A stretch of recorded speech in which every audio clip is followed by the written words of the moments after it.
Ce facteur d'insécurité économique est un des 6 facteurs des risques psychosociaux.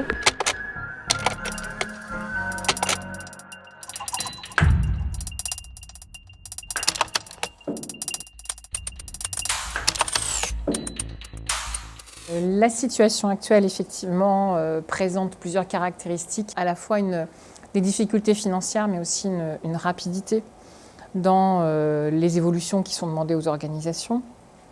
Donc à ce titre-là, le danger, c'est toujours multiple. Le premier, c'est d'avoir une angoisse généralisée au niveau des équipes et donc d'avoir à travailler cette question de la réaction à l'annonce et ensuite à ce que ça veut dire de nouvelle organisation ou de refonte du projet. On a aussi des risques par rapport à des départs potentiellement, des départs de personnes qui se sentent insécurisées ou qui ne se reconnaissent plus et qui vont peut-être choisir une stratégie de reconversion, de départ vers d'autres projets. Et on a des risques aussi d'arrêt maladie, de tous ces indicateurs sociaux qui se dégradent au moment où on a une insécurité économique, puisque ce facteur d'insécurité économique est un des 6 facteurs des risques psychosociaux. Donc on va forcément avoir à traiter cette question-là au sein de l'organisation, ce qui va surajouter à l'ampleur du travail, à l'énergie et aux nouvelles activités qui peuvent émerger de traitement de cette urgence financière.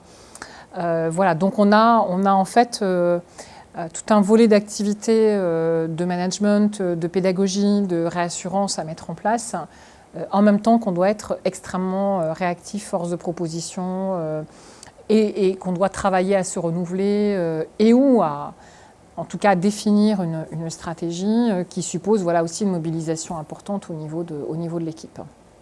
Il y a, on l'observe dans les équipes de direction, des réactions différentes à cette situation-là. Des réactions où à un moment donné on est plutôt dans un j'accuse le coup, je prends le point et puis on se met en ordre de marche ensemble de construire, d'élaborer quelque chose et de travailler avec les ressources qu'on va bien vouloir nous donner. Et d'autres réactions qui sont de l'opposition, qui sont de la réaction défensive. Il n'y a pas de jugement de ma part sur l'une ou l'autre de ces réactions. Ça ne produit pas la même chose sur les équipes, probablement dans la capacité à se mobiliser, la vitesse de mobilisation et dans le caractère anxiogène aussi qu'on peut développer. C'est-à-dire qu'à l'anxiété, on peut être dans certaines configurations dans le fait de surajouter une anxiété liée aussi à un vécu défensif en fait, par les équipes de direction. Je pense que la première chose, c'est d'accuser réception, c'est-à-dire d'avoir un temps avec les équipes pour qu'on ne soit pas à recevoir cette information-là tout seul. Donc en général, ça se fait. Il y a forcément tout de suite des plénières ou tout de suite des assemblées ou tout de suite des réunions qui se font où on doit pouvoir recueillir l'ensemble des émotions que ça amène, autant que l'ensemble des envies de réaction, qu'elles soient défensives ou qu'elles soient en construction ou les deux. Dans le respect de la parole de chacun, puisque chacun va être très hétérogène dans sa capacité à recevoir l'incertitude, à gérer le stress, à naviguer en univers incertain. Là-dessus, on n'est pas tous égaux en fonction de nos expériences et des ressources qu'on voit possibles à mobiliser. Donc voilà, ce premier temps, pour moi, il est important. C'est un temps de parole, un temps où on ne va pas laisser les gens isolés dans la réception de cette information-là.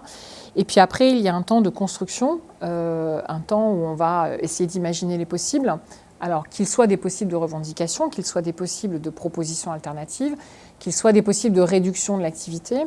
Et là, on va à nouveau pouvoir être confronté éventuellement à une forte insécurité économique La traduction étant, est-ce que ça amène des conséquences directes sur l'emploi artistique? Est-ce que ça amène des conséquences directes sur d'autres emplois de fonction support?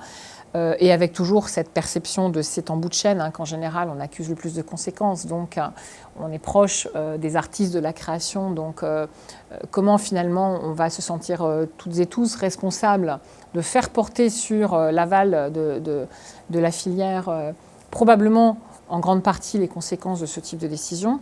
Ça, c'est quelque chose qui va être extrêmement intime et fort parce que ça va toucher les valeurs profondes du projet, ça va toucher le sens même de l'activité.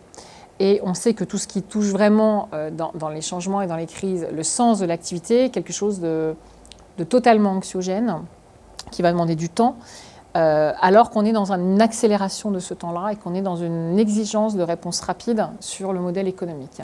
Donc il y a un paradoxe et il y a un hiatus structurel, puisque je vais avoir besoin de temps émotionnellement parce que le sens est remis en cause et parce qu'on va toucher vraiment le cœur de l'activité et les personnes qui portent cette activité-là.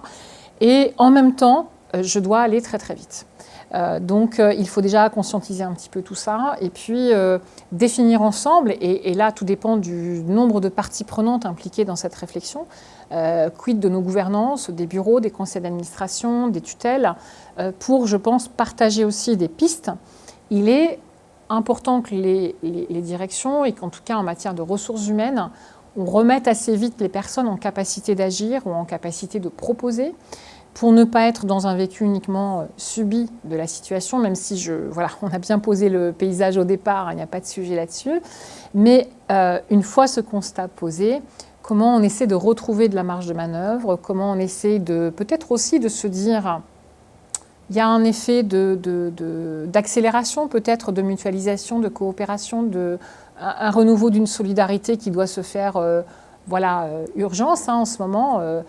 Et c'est ce qu'on observe dans la profession. Il y a quand même beaucoup de réactions de solidarité qui s'expriment, et beaucoup de réactions de solidarité dans le verbal, mais de réactions de solidarité dans comment maintenant on peut s'organiser ensemble dans une économie restreinte et avec des partages de moyens probablement. Donc les dernières études sur le milieu associatif montraient bien qu'on allait de plus en plus vers cette mutualisation de l'information, des moyens et des compétences.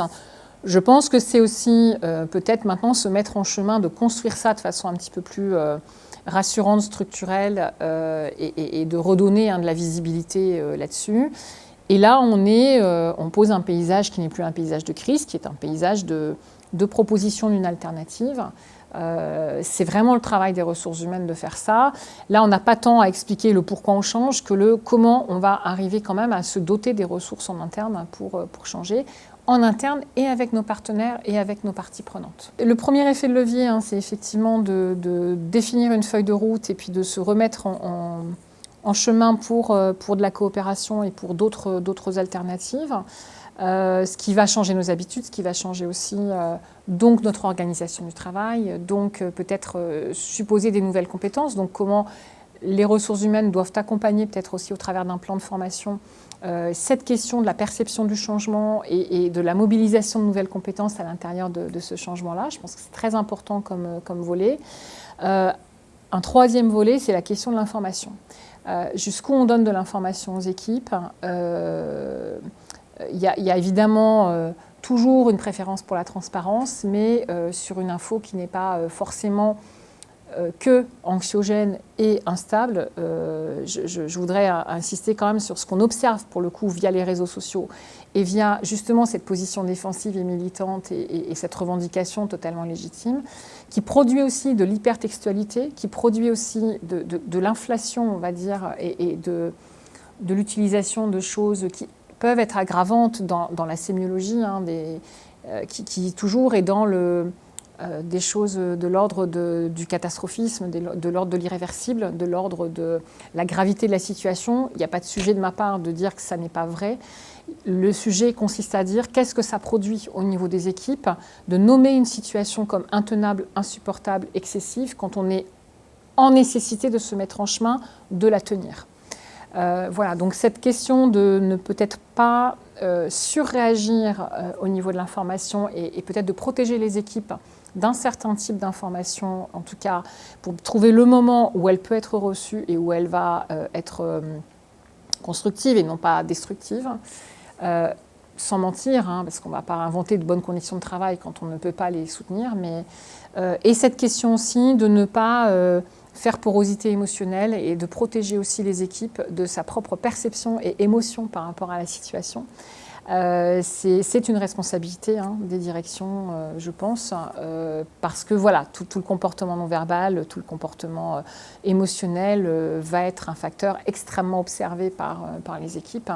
Et il est important à un endroit qu'on ait un endroit aussi de réassurance, un endroit de sécurité, un endroit où la parole peut s'exprimer, mais avec voilà, un pilier, une stabilité, un endroit où je me sens quand même à minima en sécurité et en capacité de mobiliser ces nouvelles ressources pour aller vers ces constructions-là.